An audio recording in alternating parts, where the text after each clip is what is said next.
मेरा नाम कीर्ति है। मैं हरियाणा के पलवल जिले की रहने वाली हूँ। मेरी उम्र 30 साल हो गई है। ये उस समय की बात है जब मैं 21 साल की हुआ करती थी। अपने माता पिता के साथ मेरी जिंदगी बहुत ही खुशहाल गुजर रही थी। मेरा एक छोटा भाई जिसकी उम्र 15 साल थी। हम सिर्फ 2 भाई बहन ही थे और हम दोनों भाई बहन ही बहुत खूबसूरत थे। लोग हमें देखकर हमारी खूबसूरती की तारीफ किया करते थे क्योंकि मैं अपनी मम्मी पर गई थी। मेरे पापा हरियाणा के ही रहने वाले थे, मगर उनके फाइनेंशियल हालात कुछ ठीक नहीं थे।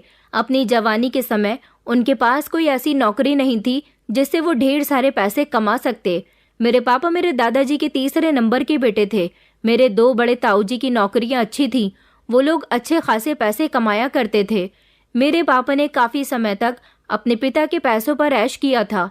मेरे पापा एक ऐसे इंसान थे जिसको घूमने फिरने का बहुत शौक था, जो अपने दोस्तों के साथ हमेशा किसी न किसी खूबसूरत जगह घूमने के लिए चले जाते थे। मेरे पापा की जिंदगी में एक ऐसा वक्त भी आया था जब उन्हें किसी लड़की से प्यार हो गया। वो लड़की कोई और नहीं बल्कि मेरी मम्मी थी। मेरे पापा उस समय अपने दोस्तों के साथ कश्मीर घूमने के लिए गए थे। वो पूरे 1 हफ्ता कश्मीर अपने दोस्तों के साथ ठहर कर आए थे। वहां पर उनकी मुलाकात मेरी मम्मी से हुई, जो कश्मीर की रहने वाली थी। मेरी मम्मी 3 बहनें थीं और कश्मीर में अपने माता पिता के साथ उनकी जिंदगी बहुत अच्छी गुजर रही थी। मेरी मम्मी को भी मेरे पापा पसंद आ गए थे। मेरी मम्मी इतनी ज्यादा सुंदर थी कि यहाँ उनके मुकाबले में ऐसा कोई भी नहीं है, मगर उनको अपनी खूबसूरती पर बिल्कुल भी घमंड नहीं था, क्योंकि वो जिस जगह से आई थी वहाँ खूबसूरत गोरे चिट्टे और सुर्ख रंगत के लोग ही रहा करते थे। पहली नजर में उन दोनों को एक दूसरे से प्यार हो गया था। पूरे 1 हफ्ते मेरे पापा अपने दोस्तों के साथ कश्मीर में रहे। वो 1 हफ्ता उनकी जिंदगी का सबसे खूबसूरत समय था। उसके बाद जब पापा के घर वापस आने का समय आया तो मम्मी ने उनसे कहा कि मैं भी तुम्हारे साथ चलना चाहती हूँ, मुझे तुमसे शादी करनी है, तुम मेरे दिल को बहुत पसंद आ गए हो। पापा ने मम्मी से कहा भी था कि तुम्हारे माता पिता अगर नहीं माने तो क्या होगा। मम्मी ने कहा कि मैं जानती हूँ कि मेरे माता पिता नहीं मानेंगे, मगर फिर भी मैं अपनी मर्जी से तुम्हारे साथ चलना चाहती हूँ। पापा मेरी मम्मी के माता पिता से लड़ झगड़ कर उन्हें अपने साथ यहाँ लेकर आ गए थे। उधर मम्मी के माता पिता ने भी उनसे सारे संबंध खत्म कर दिए थे, क्योंकि मम्मी जिद पर अड़ी हुई थी। उन्हें शादी करनी थी तो सिर्फ मेरे पापा से ही करनी थी। पापा मम्मी को लेकर घर तो आ गए थे, मगर उन्हें ये नहीं पता था कि अभी घर में भी एक नया हंगामा उनका इंतजार कर रहा था। मेरे दादाजी बहुत शरीफ इंसान थे। जिस जगह हम लोग रहते थे वहाँ के सारे ही लोग मेरे दादाजी की बहुत इज्जत किया करते थे। दादाजी बहुत मान सम्मान वाले इंसान थे। वो लव मैरिज के बहुत खिलाफ थे। अगर लव मैरिज कोई कर भी लेता तो वो उसे माफ तो भले ही ना करते थे, मगर लव मैरिज करने वाले कपल को खुशी खुशी जिंदगी गुजारने की एडवाइस देते थे। जब उनके खुद के बेटे ने ये काम किया तो उन्हें बहुत गुस्सा आया था। उन्हें नहीं पता था कि उनका बेटा कश्मीर से लड़की भगाकर ले आएगा। जब मम्मी पापा हरियाणा वापस आए तो उन्होंने कोर्ट मैरिज कर ली, क्योंकि मम्मी अपने सारे डॉक्यूमेंट साथ लेकर आई थी। उसके बाद पापा उन्हें अपनी पत्नी बनाकर घर लेकर आए। घर के सारे ही लोग उन दोनों को एक साथ देखकर बहुत डर गए थे। पापा ने जब उनको पूरी बात बताई तो मेरे दादाजी का पारा हाई हो गया था। उनको बहुत गुस्सा आया था, लेकिन अब कुछ नहीं हो सकता था। मम्मी कश्मीर से यहाँ आ चुकी थी, अब वो यहाँ से वापस तो नहीं जा सकती थी, और वो दोनों शादी के बंधन में भी बंध चुके थे। दादाजी ने बड़ी मुश्किल से अपने आप पर कंट्रोल किया था, क्योंकि सामने उनका बेटा और बहू थे। मेरी दादी और दादा के दोनों बड़े बेटों ने उनको समझाया था कि अब गुस्सा करने का कोई फायदा नहीं है, बात काफी हद तक बढ़ गई है, इन दोनों को इनके हाल पर छोड़ देना चाहिए। मम्मी चूंकि बहुत खूबसूरत थी, इसलिए मेरी दादी का दिल उन पर आ गया था। दादी उनकी खूबसूरती से बहुत इम्प्रेस हुई थी। उन्होंने ऐसी खूबसूरत लड़की अपनी आंखों के सामने शायद पहली बार देखी थी। दादी ने तो दिल से अपनी बहू को एक्सेप्ट कर लिया था। हालांकि दादा भी एक्सेप्ट कर चुके थे, लेकिन वो अपने दिल से नाराजगी खत्म नहीं कर पा रहे थे। मेरे पापा ने शर्मिंदा होकर उन लोगों से माफी मांगी थी और वक्त इसी तरह से गुजरता गया। मेरे दोनों ताऊजी जो कि पहले से ही नौकरियां करते थे, इसीलिए अपने परिवार का पेट भी अपनी कमाई से पाल रहे थे। लेकिन मेरे पापा, जिसने कभी कोई मेहनत नहीं की थी, और अब शादी करने के बाद दादाजी ने उनको सावधान कर दिया था कि मैंने तुम्हें तो सारी जिंदगी अपनी कमाई खिलाई है, मगर अब अपने परिवार को तुम खुद देखो। तुम्हारी पत्नी का खर्चा और तुम्हारे आगे बढ़ने वाले परिवार का खर्चा तुम खुद उठाओगे। मैं तुम्हें सिर्फ इतना ही सहारा दे सकता था। पापा ये सब सुनकर बहुत घबरा गए थे। पापा को अब पता चला था कि शादी के बाद कितनी जिम्मेदारियां आ जाती हैं, मगर मेरी मम्मी ने कभी पापा से उफ तक ना की थी। उन्हें मेरे पापा इतने पसंद आ गए थे कि वो उनके साथ कैसे भी हाल में गुजारा करने के लिए तैयार थी। मेरी दोनों ताई जी अपनी देवरानी से जलती थी। हमेशा मेरी दोनों ताई मम्मी के खिलाफ दादी को भड़काती रहती थी।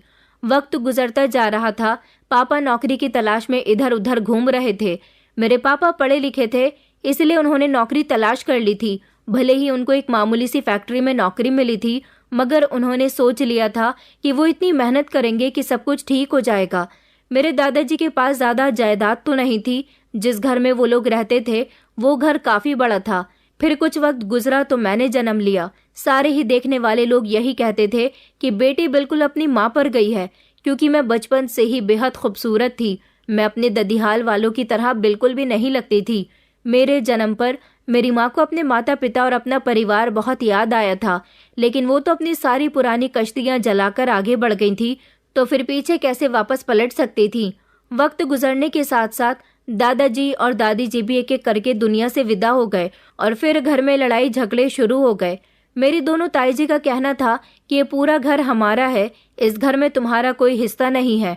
मगर मेरे पापा का कहना था कि तीनों भाई बराबर हैं। भले ही मैंने कभी कोई कमाई नहीं की, कभी अपने माता पिता को अपनी कमाई का 1 रुपया भी नहीं दिया, मगर माता पिता के लिए अपने सारे ही बच्चे बराबर होते हैं।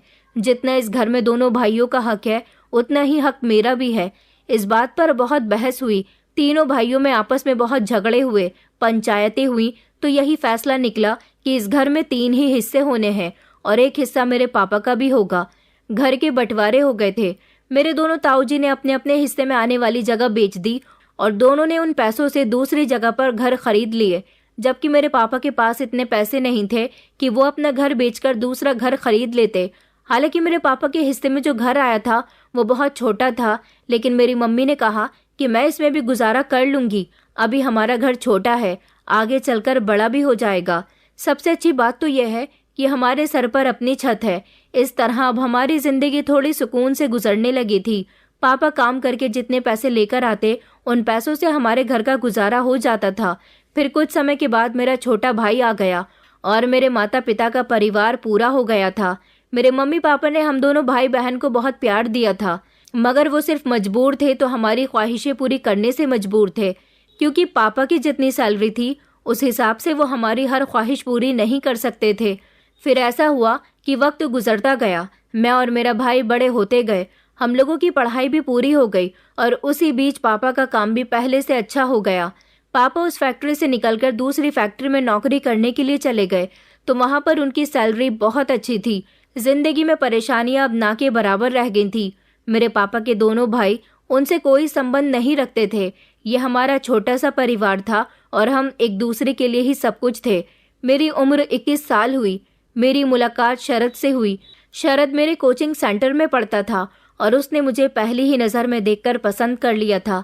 मैं इतनी सुंदर थी तो कोई भी मुझे आसानी से पसंद कर लेता था, लेकिन शरद की बात कुछ और ही थी। शरद एक अच्छा, ईमानदार और समझदार लड़का था।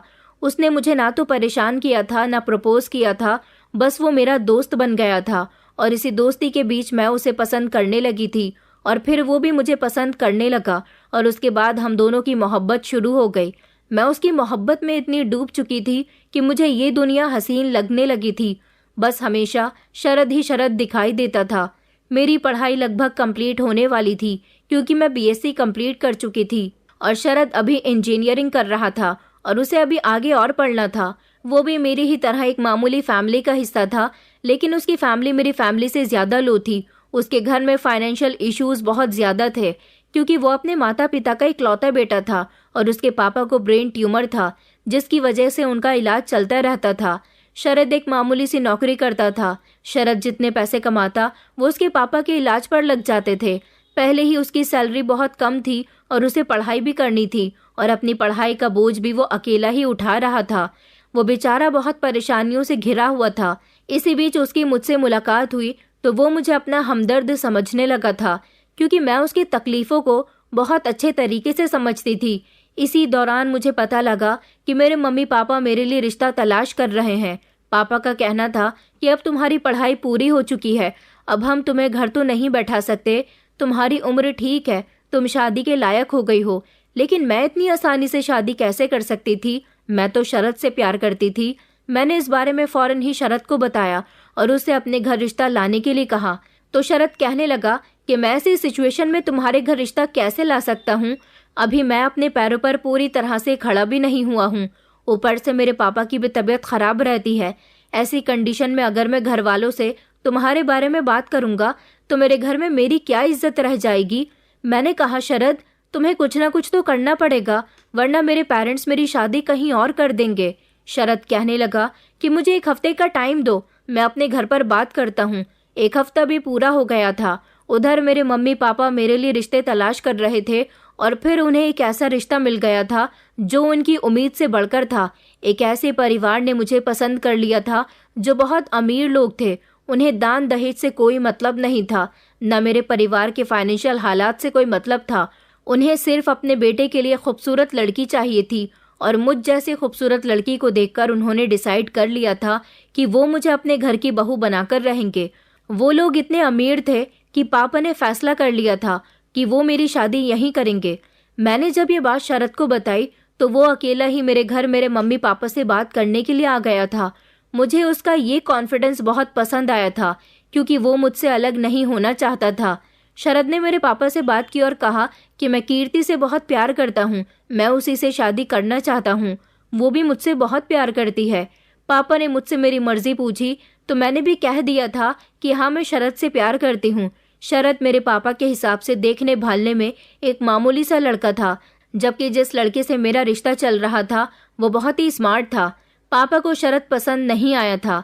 पापा ने शरद से उसकी एजुकेशन के बारे में पूछा, उसकी मंथली इनकम के बारे में पूछा, उसके परिवार के बारे में पूछा, तो शरद ने अपनी सारी जानकारी मेरे पापा को बिल्कुल सही सही दी थी। उसने एक भी झूठ नहीं बोला था। पापा ने शरद से कहा था कि हम तुम्हें सोचकर बता देंगे। शरद को भी उम्मीद थी कि मेरे पापा मान जाएंगे। वो हमारे घर से चला गया था, लेकिन उसके जाने के बाद मम्मी पापा ने मेरी बहुत क्लास लगाई थी। पापा ने इमोशनल ड्रामा किया था। पापा कहने लगे कि तुमने हमारा भरोसा तोड़ा है, तुमने हमारे साथ बहुत गलत किया। आखिर तुमने इस लड़की के अंदर क्या देखा है? ना ये देखने का अच्छा है, ना इसका परिवार ठीक है और ना ही अच्छा कमाता है। आखिर इसके अंदर ऐसी भी क्या क्वालिटी है कि तुम इससे प्यार करने लगी हो? जरा तुम अपनी शक्ल देखो। तुम्हारी तो शक्ल देखकर भी हजारों रिश्तों की लाइन लग सकती है और ये लड़का तुम जैसी लड़की को डिजर्व नहीं करता। मम्मी कहने लगी कि हमें ये लड़का पसंद नहीं आया। हम तुम्हारी शादी इस लड़के के साथ नहीं बल्कि उसी लड़के के साथ करवाएंगे जिनके साथ हमने तुम्हारा रिश्ता तय किया है। लेकिन मैं जिद पर अड़ गई थी। मैंने शोर मचाना शुरू कर दिया था कि मैं शादी करूंगी तो शरद से करूंगी, मगर मेरे मम्मी पापा भी जिद पर अड़ चुके थे। उन्होंने कहा था कि चाहे जो हो जाए तुम्हारी शादी हमारी मर्जी से ही होगी। मुझसे मेरा मोबाइल छीन लिया गया था। मेरे साथ घर में बहुत बुरा सुलूक हुआ था। मेरी शादी जबरदस्ती मेरी मर्जी के खिलाफ करवाई जा रही थी। मेरा घर से निकलना भी बंद करवा दिया गया था। मम्मी ने तो मुझे ब्लैकमेल किया था। उन्होंने कहा था कि अगर तुम शरद से शादी करोगी तो हमारी लाश पर से तुम्हें गुजरना होगा। मुझे अपने माता पिता का ये सुलूक बिल्कुल भी अच्छा नहीं लगा था। मुझे कमरे में बंद कर दिया गया था। मेरा छोटा भाई भी मुझे समझा रहा था कि दीदी, वही करो जैसा मम्मी पापा कहते हैं, भूल जाओ इस लड़के को। लेकिन मैं अपने दिल से उसको कैसे निकाल सकती थी? शरद फिर से मेरे मम्मी पापा से उनका जवाब लेने के लिए आया था। उसे नहीं पता था कि मेरे साथ इस घर में क्या हो रहा है, लेकिन उस बेचारे के साथ बहुत बुरा सुलूक किया गया। पापा ने उसे डांट कर भेज दिया था, मगर वो नहीं जा रहा था तो पापा ने उसे एक ऐसी बात कही जिसकी वजह से वो यहाँ से जाने पर मजबूर हो गया। पापा ने कहा कि कीर्ति तुमसे शादी नहीं करना चाहती, मगर वो इस बात पर यकीन नहीं कर पा रहा था। पापा ने उसे बाहर खड़े रहने को कहा और पापा घर के अंदर आ गए। मेरे पास मेरे कमरे में आए और मुझसे कहने लगे कि कीर्ति, बाहर वो लड़का खड़ा हुआ है, तुम्हें उससे मना करना है कि तुम उससे शादी नहीं करना चाहती। जैसा मैंने कहा है तुम वैसा ही करोगी। अगर तुमने ऐसा नहीं किया तो आज मैं और तुम्हारी मम्मी सूली से लटककर अपनी जान दे देंगे। मैंने कहा, आप ऐसा क्यों कर रहे हो, जबकि आप दोनों की भी तो लव मैरिज थी। मम्मी कहने लगी कि हाँ, हम दोनों की लव मैरिज थी, मगर हम दोनों ने बहुत सारी परेशानियों का सामना किया है, तब जाकर हमारी जिंदगी आसान हुई है।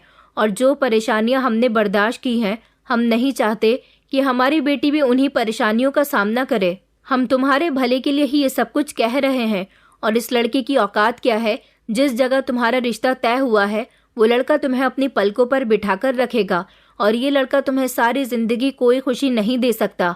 तुम्हारे पापा ने मुझे खुशी देने के लिए बहुत सारे स्ट्रगल किए और हर इंसान स्ट्रगल नहीं कर सकता। कुछ लोग तो बीच रास्ते में हिम्मत हार जाते हैं और फिर क्या बचता है?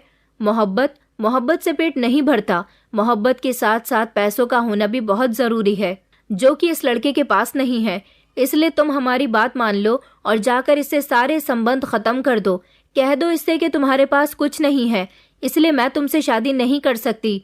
मम्मी पापा ने मुझे इतना मजबूर कर दिया था कि मैं टूट कर रह गई थी और फिर मजबूरन मैंने अपने आंसू साफ किए और जाकर शरद का सामना किया।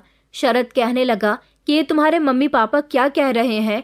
मैंने कहा ये लोग ठीक कह रहे हैं, मैं तुमसे शादी नहीं कर सकती।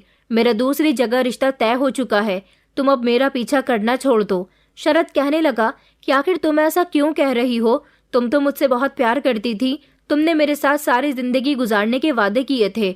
मेरे पापा की तबीयत ठीक नहीं है, पापा की जैसे ही तबीयत ठीक होगी वो दोनों खुद यहाँ चलकर तुम्हारा हाथ मेरे लिए मांगने आएंगे। मैं भी उनको मना चुका हूँ। मैंने कहा कि अब तुम्हें मेरे लिए कोई भी कोशिश करने की जरूरत नहीं है। तुम्हारे पास है ही क्या जिससे मैं तुमसे शादी करूं?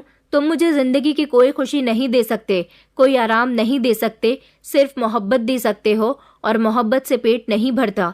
अरे तुम तो खुद पाई पाई के मोहताज हो, तुम्हारे साथ मेरा गुजारा नहीं होगा। मैंने उसके आगे हाथ जोड़कर कहा कि यहाँ से निकल जाओ। मैंने ये सब कुछ बड़ी मुश्किल से कहा था। वो बेचारा रोने लगा और कहने लगा कि तुम बहुत घमंडी हो, मुझे नहीं पता था कि तुम में दौलत का लालच है। दौलत ही सब कुछ नहीं होती, जिंदगी में मोहब्बत का होना बहुत जरूरी है। उसकी ये सारी बातें मेरे मम्मी पापा को पसंद नहीं आई। मेरे पापा ने उसे धक्के मारकर मेरे घर से निकाल दिया और मैं खामोशी से खड़ी हुई उसे देखती रही। मैं अपने कमरे में आकर बुरी तरह से रोई थी। मैं शरद की नज़रों में गलत साबित हो गई थी, मगर वो नहीं जानता था कि मैं किस कंडीशन से गुजरी थी। वक्त गुजरता जा रहा था और मेरी शादी पे निखिल नाम के लड़के के साथ तय हो गई थी। शरद के साथ मेरे माता पिता की वजह से जो कुछ भी हुआ था उसके लिए मैंने सोच लिया था कि मैं खुद को कभी माफ नहीं करूंगी और कभी अपने पेरेंट्स को पलटकर नहीं देखूंगी। मेरे घर में मेरी शादी की तैयारियां शुरू हो गई थी और फाइनली मेरी शादी का दिन भी आ गया था। अपने माता पिता के कहने के मुताबिक मैंने ये शादी तो कर ली थी, लेकिन मैं एक पत्थर की मूरत बन गई थी जिसे ना तो कोई दुख था और ना ही कोई खुशी। शरद ने भी मुझे दोबारा कभी पलटकर कांटेक्ट करने की कोशिश नहीं की थी। वो मुझसे कांटेक्ट करता भी कहाँ से? मेरे पास ना तो मोबाइल था और ना ही मैं घर से बाहर निकल रही थी। वो कभी पलटकर मेरे घर भी नहीं आया। उसके बाद कभी मेरा उससे दोबारा सामना नहीं हुआ। वक्त ऐसा आ गया था कि मुझे उसको भूलने पर मजबूर होना पड़ गया। शादी की सारी रस्में हो चुकी थी, मेरी विदाई का समय आ गया था। विदाई के समय मम्मी पापा और मेरा भाई मुझसे लिपटकर बहुत रोए थे, मगर मेरी आंख से एक आंसू भी नहीं टपका था। उन लोगों ने मुझे सदा खुश रहने का आशीर्वाद दिया था। पलटकर मैंने भी उनसे कह दिया था कि आपको आशीर्वाद देने की जरूरत नहीं है। आपने मेरी शादी अमीर लड़के के साथ करवाई है तो मेरी जिंदगी में हमेशा खुशियां ही रहेंगी। मैं शादी के बाद कभी पलटकर आप लोगों के पास नहीं आऊंगी। मैंने आपसे सारे संबंध खत्म कर दिए। मेरे मुंह से ये बातें सुनकर मेरे मम्मी पापा रोने लगे और कहने लगे कि बेटा, हमने ये सब कुछ तुम्हारे फायदे के लिए किया, मगर मुझे ऐसे फायदे की कोई जरूरत नहीं थी जिसकी वजह से मैं खुश भी नहीं हो सकती थी। मेरी शादी होकर जब मैं अपनी ससुराल गई तो ससुराल में सब कुछ बिल्कुल ठीक था। मेरी जिंदगी की शुरुआत भी हो चुकी थी। निखिल मुझे हर तरह से खुश रखने की कोशिश करता था, लेकिन मेरे चेहरे से तो खुशी कहीं गायब हो गई थी। फिलहाल निखिल के साथ मेरी जिंदगी अच्छी गुजरने लगी। मैंने खुद को समझा लिया था कि अब जो भी है, जैसा भी है, यही मेरा घर है और यही मेरा पति है। निखिल एक अच्छे पति साबित हुए थे।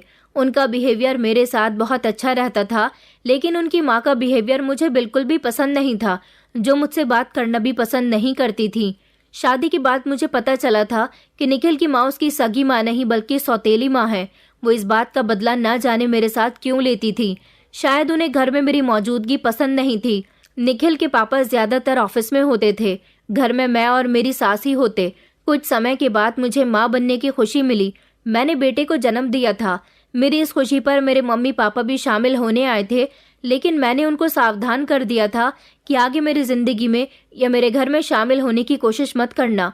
वो लोग जानते थे कि उनकी बेटी उनसे नाराज है, मगर उनका मानना था कि अब तुम्हें नाराज़गी ख़त्म कर देनी चाहिए, तुम बहुत अच्छी रहती हो। मुझे उनको पलटकर नहीं देखना था। मैं भले ही अच्छी रहती थी, लेकिन मैं खुश नहीं थी। मैं सिर्फ फॉर्मेलिटी निभाने के लिए और ज़िंदगी को गुजारने के लिए निखिल की पत्नी थी। मेरा बेटा मेरी ज़िंदगी में आ गया तो ज़िंदगी खुशहाल हो गई और मैंने अपनी शादीशुदा ज़िंदगी को एक्सेप्ट कर लिया। सास का बिहेवियर अभी भी मेरे साथ ठीक नहीं था। वो मेरे पति के पीछे और ससुर के पीछे मुझे बहुत बातें सुनाया करती थी। मैं सब कुछ बर्दाश्त करती थी। फिर कुछ साल गुजरने के बाद मैंने एक बेटी को जन्म दिया। मेरे पति अपने बच्चों से बहुत खुश रहते थे। अब मैं भी खुश रहने लगी थी, लेकिन मेरी खुशियां मुझे ज्यादा दिन रास नहीं आई। मेरे पति के साथ एक भयानक हादसा हो गया और उस हादसे में उनकी जान चली गई। जब ये खबर मुझे पता चली तो मेरे होश बेकाबू हो गए थे। मेरे पास छोटे छोटे बच्चे थे। मेरे बच्चे अनाथ हो चुके थे। यही सोच सोचकर मेरा हाल बेहाल था। मेरे पति मुझे और बच्चों को छोड़कर चले गए। ये सब मैं बर्दाश्त नहीं कर सकती थी। फिर भी मैंने खुद को बच्चों की खातिर संभाल लिया था। मेरे पति के साथ मैंने पूरे 5 साल गुजारे थे और इन 5 सालों में उन्होंने कभी मुझे कोई परेशानी नहीं होने दी थी। लेकिन उनके मरने के बाद उनकी माँ का बिहेवियर मेरे साथ और ज़्यादा ख़राब हो गया। उनकी सौतेली माँ अपने पति और बेटे की पूरी जायदाद पर खुद कब्जा करना चाहती थी। वो समझ गई थी कि अब आगे निखिल के भी बच्चे हैं और ये सब कुछ निखिल के मरने के बाद उसके बच्चों का ही होगा। इसलिए उसने चालाकी से मुझे घर से निकाल दिया। मेरे साथ बहुत बुरा सलूक किया। मेरे ससुर जी, जो मुझे बहुत अच्छा समझते थे, लेकिन मेरी सास ने मेरे पति के मरने के बाद मुझ पर चोरी का इल्ज़ाम लगाया और मेरे ससुर के सामने ये बात क्लियर कर दी कि चोरी मैंने ही की है, मगर मैंने चोरी नहीं की थी। उन्होंने कहा कि अब हमारा निखिल तो इस दुनिया से ही जा चुका है। इस लड़की का हमारे घर में कोई काम नहीं है, ना ही हमें इसके बच्चे चाहिए और ना ही ये हमारे घर में रह सकती है। मेरे ससुर के दिल में भी मेरी सास ने खूब नफरत भर दी थी और इस तरह मैं उस घर से बेसहारा हो गई थी। मुझे घर से निकाल दिया गया था। मैं सड़कों पर अपने बच्चों को लेकर इधर से उधर टहल रही थी। मेरी समझ नहीं आ रहा था कि मैं क्या करूं, कहाँ जाऊं। अपने मायके वालों के पास भी नहीं जा सकती थी क्योंकि मैं बहुत खुददार हो चुकी थी। वक्त और हालात से लड़ना मैंने सीख लिया था। मेरे घर वालों ने जितनी कोशिश की थी कि मैं खुश रहूंगी, अच्छी रहूंगी, उतनी ही मेरी किस्मत खराब निकली थी। अब मैं अपने बच्चों को लेकर दर दर की ठोकरें खा रही थी। मेरे बच्चे भूख से बिलख रहे थे। मैं सड़क के किनारे उनको लिए बैठी थी। फिर मुझे अपनी एक दोस्त का घर याद आया। मैं अपने बच्चों को लेकर वहां चली गई थी। वो मेरी कॉलेज की फ्रेंड थी। काफ़ी टाइम के बाद मेरा उससे सामना होने जा रहा था। मैं सोच रही थी कि वो मेरी मदद करेगी भी या नहीं। मैं उसके घर गई तो वो मुझे देखते ही पहचान गई थी। उसके घर में उसकी फैमिली भी रहती थी। सब लोग अपने अपने कामों में बिजी थे। वो मुझे और मेरे बच्चों को लेकर अपने रूम में चली गई और वहां जाने के बाद हम लोग आपस में बातें करने लगे। वो मुझे देखकर परेशान हो गई और पूछने लगी कि क्या हुआ, आज तुम मेरे घर कैसे आ गई। फिर मैंने उसे बताया कि मैं बहुत परेशान हूँ। मेरे बच्चे कल से भूखे हैं, सड़क पर ही अपना वक्त गुजार रही हूँ। तुमसे मदद चाहिए थी। मेरे रहने का और मेरी नौकरी का कहीं बंदोबस्त करवा दो। जब उसने ये बात सुनी तो उसने मेरे बच्चों के लिए खाना मंगवाया। मेरे दोनों बच्चों ने पेट भरकर खाना खा लिया था। उसने कहा कि नौकरी के लिए तो मैं तुम्हारी बात कर लूंगी, मगर इस समय कोई पोस्ट खाली नहीं है और रहने का बंदोबस्त भी मैं तुम्हारा कहाँ करवा सकती हूँ। मैं तो खुद इस घर में रहती हूँ। तुम्हारे पास अगर पैसे हों तो तुम्हें रेंट का घर दिलवा सकती हूँ। मैंने उसे मना कर दिया और कहा कि मेरे ससुराल वालों ने मुझे खाली हाथी घर से निकाल दिया, मेरे पास कुछ भी नहीं है। उसने मुझे थोड़े से पैसे दिए और कहने लगी कि इसके अलावा मैं तुम्हारी और कोई मदद नहीं कर सकती। उसने मेरे बच्चों को खाना खिलाया था, उनको पैसे दिए थे, यही मेरे लिए काफ़ी था। मैं उसके घर से जाने लगी तो वह कहने लगी कि कीर्ति, आखिर तुम कब तक अपनी ज़िंदगी इस तरह से गुजारोगी। तुम्हारे छोटे छोटे बच्चे हैं, तुम्हें सहारे की ज़रूरत है। तुम्हें दूसरी शादी करके अपना घर बसा लेना चाहिए। मैंने कहा, दूसरी शादी मुझसे भला कौन करेगा। मेरे बच्चे हैं और 2 बच्चों की माँ से कौन शादी करता है। मेरी दोस्त पिंकी ने मुझसे कहा कि क्यों नहीं करता। इस दुनिया में बहुत सारे ऐसे लोग हैं जिनकी पत्नियां मर जाती हैं, शादी नहीं चल पाती या फिर किसी कारण उनकी शादी नहीं हो पाती, तो फिर ऐसे लोग तुम जैसी लड़कियों का ही तो साथ चाहते हैं जो उनके घर को संभाल सके। मैंने कहा कि मैं शादी नहीं करना चाहती, मुझे सिर्फ पैसा कमाना है। फिर पिंकी ने मुझे एक आइडिया दिया। उसने कहा कि तुम्हें शादी भी नहीं करनी और पैसा भी कमाना है, तो तुम किसी ऐसे इंसान से शादी क्यों नहीं कर लेती जो सिर्फ पैसा देकर सिर्फ अपनी ज़रूरत के लिए शादी करे। मैंने चौंक कर पिंकी को देखा। मैंने कहा, क्या इस दुनिया में ऐसे भी लोग होते हैं? तो वो कहने लगी कि हाँ, ऐसे बहुत सारे ज़रूरतमंद लोग होते हैं जो सिर्फ ज़रूरत के लिए अपनी शादी करते हैं। कोई कॉन्ट्रैक्ट शादी जैसे कि कुछ दिन का कॉन्ट्रैक्ट और तुम चाहो तो अपनी फ़ीस ले सकती हो। मैं तो उसकी बात सुनकर चौंक गई थी, लेकिन ये आइडिया मेरे दिमाग में आ गया था। मैंने सोच लिया था कि मैं इसी तरह से पैसा कमा लूँगी। आखिर मैं किस तरह अपने बच्चों को सड़कों पर फिरने दूँ? ज़रूरत के लिए ही सही, मगर मेरे पास अपने बच्चों की परवरिश करने के लिए पैसे तो आ जाएंगे। वैसे भी मेरे पास कोई दूसरा सहारा नहीं था।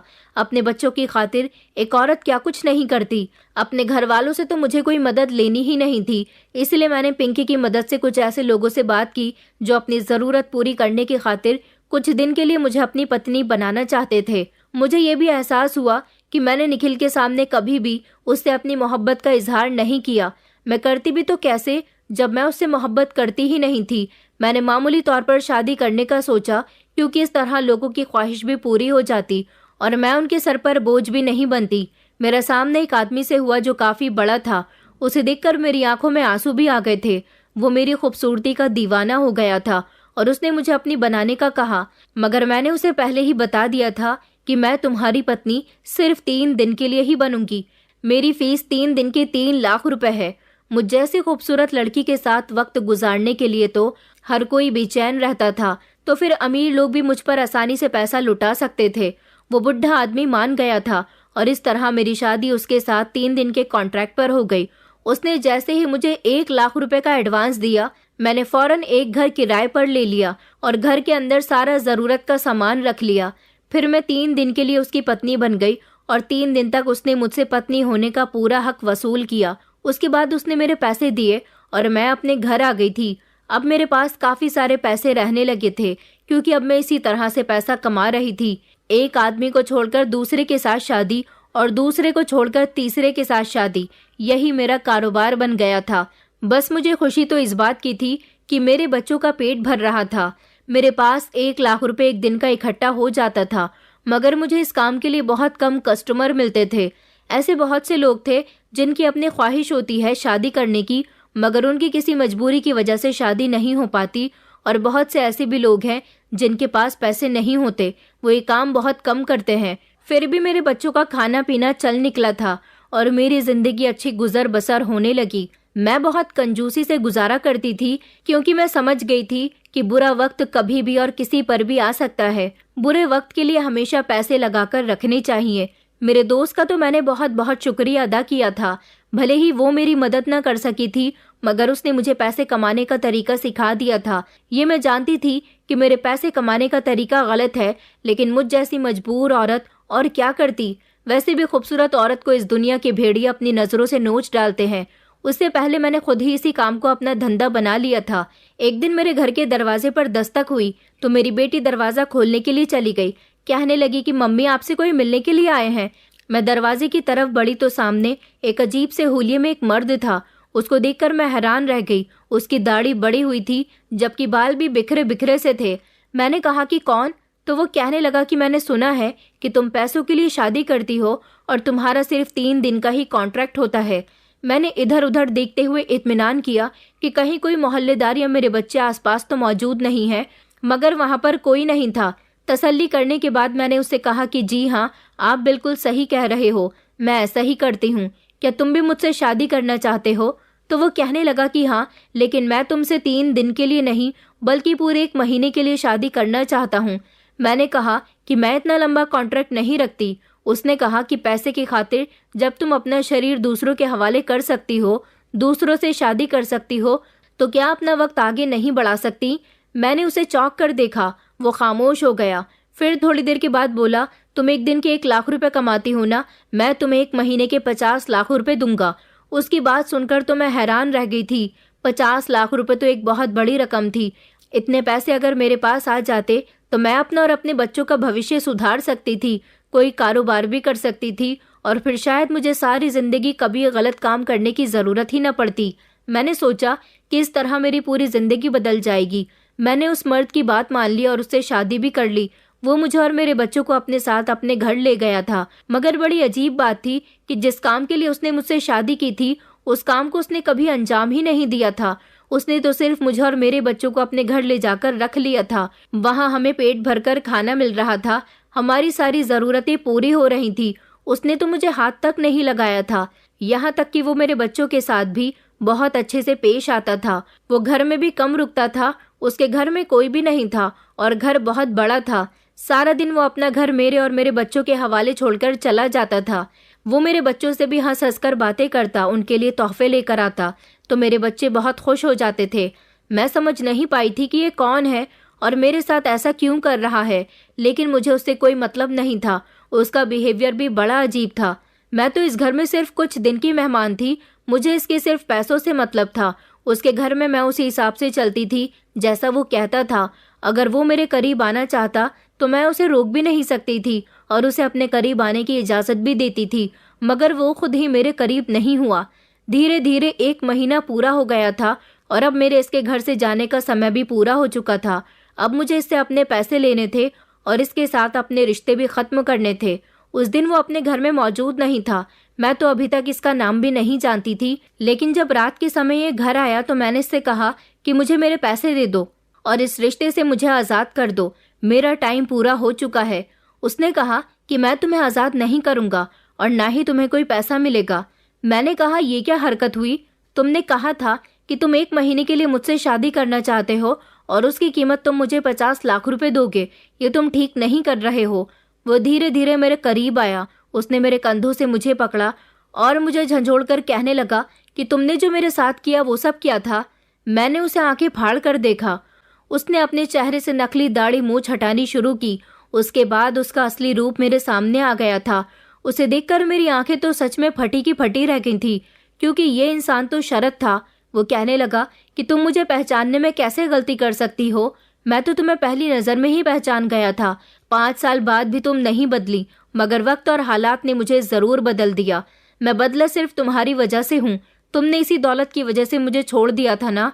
आज देखो किस्मत ने तुम्हें किस मुकाम तक पहुंचा दिया कि तुम एक कैरेक्टरलेस बन गई हो।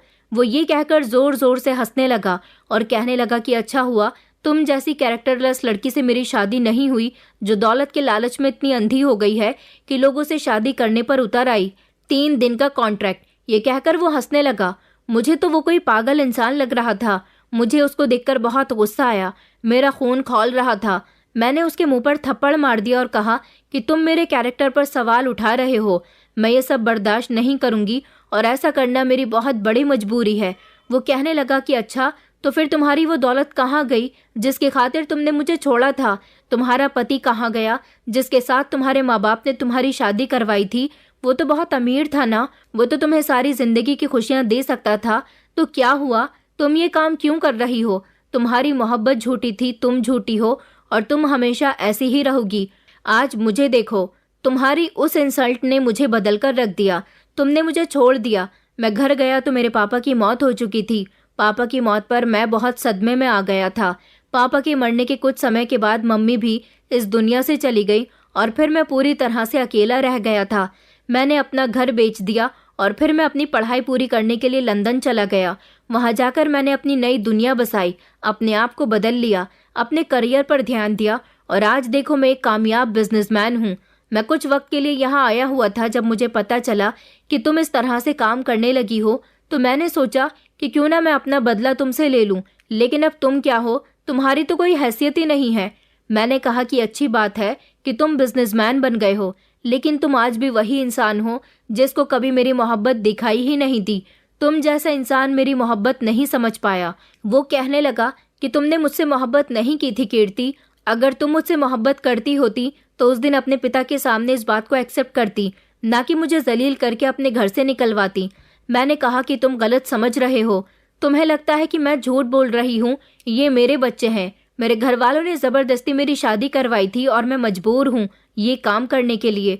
मुझे शौक नहीं आता लोगों से शादी करके उनसे पैसे हासिल करने पर। मैं बहुत सुंदर हूँ, ये बात मैं जानती हूँ, लेकिन मेरी सुंदरता को इस समाज के लोग नोच डालेंगे, मेरे किरदार पर सवाल उठाएंगे, मेरे बच्चों को भूखा रखा जाएगा, फिर भी मैं बदनाम हो जाऊंगी, इसलिए मैंने बदनामी का रास्ता चुना, जहाँ से मुझे कम से कम पैसे तो हासिल हो सकते थे। लोगों से शादियां करना मेरी मजबूरी थी, क्योंकि मुझे पैसे मिल रहे थे। मेरे घर वालों ने मेरी शादी निखिल के साथ इसलिए करवाई थी ताकि लव मैरिज करने के बाद जो परेशानियां उन्होंने झेली हैं, वो परेशानी मुझे न झेलनी पड़े। उन लोगों ने मुझे ब्लैकमेल किया था। उन्होंने कहा था कि मुझे तुमसे यहाँ से जाने को कहना होगा और मान लेना होगा कि मैं तुमसे मोहब्बत नहीं करती। अगर मैं ऐसा नहीं करती तो मेरे मम्मी पापा का कहना था कि वो अपनी जान ले लेंगे।